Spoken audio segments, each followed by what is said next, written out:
Would be wonderful. Well, speaking of people that are pissed off, diehard baseball fans. Now, you and I talked about baseball last week, and it was one of the best things we've done. It was actually a great conversation. I thought we were very insightful. And as we found out over the last week, we pissed off a lot of people. We kicked a hornet's nest that is baseball diehards, and you wanted to revisit the pitch clock. And let's do that right now. We talked last week about the pitch clock and not really understanding the outrage over why people don't like it. And I kind of want to explain the pitch clock a little bit. And I know that it's been touted as it's going to save time on games. And yes, that is a byproduct that we're seeing in the statistics right now in spring training. Granted, it's only spring training, but I think the real byproduct is to make games more exciting by having more runs, getting more value on actually getting a hit. You remember, man, when we watched baseball 20 years ago, guys going first to third, guys doing hit and runs, those things actually mattered. When you got on base via a hit, it mattered. Balls in play continue to go down. That's what the pitch clock is trying to do. It's trying to make baseball more entertaining. Why is anybody against that? I'm not sure. And I think that people assume or make the comments, like we said last week, that if you like the pitch clock, you don't know baseball, you don't understand baseball. I love baseball. I love small ball. I'm sad that small ball is not really a thing anymore. Sack bunting to get a guy over, stealing bases, things like that. I mean, it just does not exist. It's become a feast or famine type of game. Yes. Is the pitch clock going to change that? I don't know. I'm not sure. Well, it's to be determined. One thing we talked about last week, though, we made it more maybe about the hitter as opposed to the pitcher last week. I got to think for the most part as a pitcher, you might like it a little bit because it allows you to get into a rhythm. I think one thing that probably happens a lot out there on the bump is you get in your own head a little bit once in a while. I mean, it's a long season. And I think that, a lot of times, like especially in a game like baseball where it's sort of this chess match that gets played between the ears. And the more time you have to think about stuff sometimes, the worse off it is. If you've got to get on there and throw a pitch every 20 seconds or so, I think that can only be beneficial in the long run. You get into a rhythm, you're feeling good, you're not thinking, you're just executing. I don't see what could be bad about that. Yeah, it's going to be weird. People are going to try to take advantage of it in weird ways, but I think that it'll settle in and ultimately it will be a good thing. I'm curious, though. I want to hear some actual counterpoints from listeners out there that are absolutely against the pitch clock. I want to hear why you're against it, what you think, how you think it hurts the game. We've got the hotline number scrolling across the bottom of the screen. So get on the phone, call the operator, get out your rotary phone or whatever it is, or maybe you guys are still crafting your letter via feathered quill. Maybe you're still crafting your letters via feathered quill to send to us with the Pony Express to let us know what your takes are on the pitch clock as you're sitting there writing by candlelight to tell us that we don't understand baseball or we don't love baseball. I think that this is ultimately going to be a good thing. Like everything else, it's going to work itself out and settle in, and it's going to make the game better. The thing is, though, is you hear the players and the managers talking about the fact that the players are already adapting. Like, I think it was Aaron Boone. They had a spring training game at some facility that didn't have a clock because, they're playing in the middle of nowhere. They're not playing at their normal facilities. And the players actually continued to speed up. They didn't actually need the clock to be kept on because I think they're getting used to it now that this fast pace. I mean, you're seeing the stats that are coming out. I think it's Jeff Passan who was talking about they shaved an average of like 22 minutes off of games. That's huge. And I know that people will say like, well, it doesn't have the same feel to it. There's not going to be the same tension. Yes, there is. When they get to October, there will still be tension. And honestly, if they wanted to, they could get rid of the pitch clock for just the postseason if they wanted to. But through 162, think about that, 162 games. The NFL is 17 games. Think about how many people complained about adding an extra game. 162 games. It's almost every damn day for 6 months. They got to do something.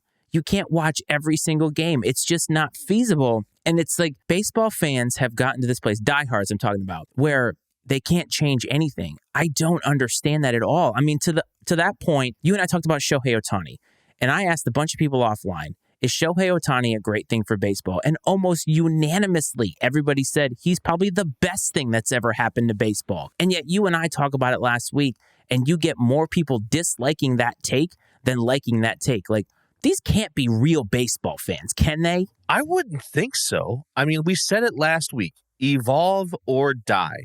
Baseball cannot survive on the backs of only diehard fans. It simply cannot. And I understand that I'm a traditionalist, and things that are near and dear to me, I hate to see them change. You want to just clinch onto it and hold on as much as you can because you feel like the game that you love is going to become something completely different. But I'm just telling you, hang in there. It's going to be okay. It'll be weird for a little bit. Like you said, the players are already adjusting. I think it's ultimately going to be a better brand of baseball. Yes, we're still going to get drama. There's still going to be the buildup. I mean, yeah, you might, if anything, I'll give you this. You might lose a little bit of the gamesmanship that comes, that happens in some of these at-bats with pitchers stepping on, stepping off, guys getting in and out of the box or whatever. But ultimately, that's not good for the game, though. Yeah, you understand it as a diehard fan, but Joe Blow that's not crazy about baseball, that's thinking about giving it a try, he turns on, he's going to be like, I just watched this for 4 minutes and nothing's happened. Yes. That's miserable. Not to mention, there's going to be new gamesmanship. Sports is always about trying to win in the margins. These athletes, these managers, they're going to try to find a way to figure out how to game the system. No pun intended. It's going to happen with this. So just let it friggin' happen. Baseball needs a jump. It needs a juice. And I know people are going to say, TikTok is a fad. It's not a fad. Short attention spans are not a fad. TikTok itself may be a fad. Maybe in 5 years it won't be around. But attention spans are getting shorter because of shit like this. And I'm holding up my phone. Our phone allows us to have information at our fingertips in seconds. Baseball doesn't do anything in seconds. And for a sport to last like that, by just resting on your laurels because 150 years ago we did it that way. Yes, we did. Literally every other professional sport has updated and evolved from things that they did 150 years ago. Why baseball people cannot do it? It pains me because I do love baseball so damn much, but I hate those people. Well, 150 years ago, people didn't have anything else to do, right? So, but go out to the ballpark for 4 hours, 5 hours, whatever it was, and watch a ball game. Right now, today, like it's content overload. You have to make a concerted effort these days to do nothing.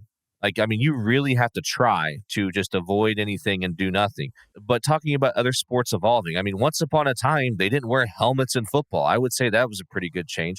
Hockey, they didn't wear helmets in hockey. Hell, they didn't wear helmets in baseball. You don't hear anybody bitching about that it makes the game worse or something. I get that's a safety issue. There's so many changes that happen in games. I don't know why this one's the hill that diehard baseball fans want to die on. It just doesn't seem like it's worth it to me. And look what they've done to me. I've gone from Mr. Professionalism. I'm upset. I'm angry. My blood is boiling. I'm a powder keg waiting to explode. But I'll give them this. I'm with you on this, diehards. I'm against robot umpires. I'm against robot umpires. I want the human element, even though it's flawed. I want it. I enjoy it. I like the altercations that happen between players and umpires, between fans and managers and umpires. It's great. It's absolutely great. Also, another thing that's unique to baseball that I'm a fan of is the manager wearing the same uniforms the players wear. You couldn't get away with it in any other sport at all. It works in baseball, and I love it. I want to see Bill Self wearing a Kansas Jayhawk with nothing else underneath it, just the tank top on the sidelines. It'd be so weird. You think about that, right? Or if Andy Reid's dressed up in helmet and shoulder pads or whatever on the sideline. That would be insane. The hockey coach. It's just so strange. I'm just glad, as a wrestling coach, I'm happy that I didn't have to wear the uniform while sitting in the corner coaching. That probably would have. Oh my God. That just wouldn't have ended well for anyone. It would have been like Scott Steiner sitting over there in the corner. That's right, man. That's right. Give me Rick Steiner. I'll be over there barking like a dog. That's what it was. Oh man, how did I mess that up? Oh.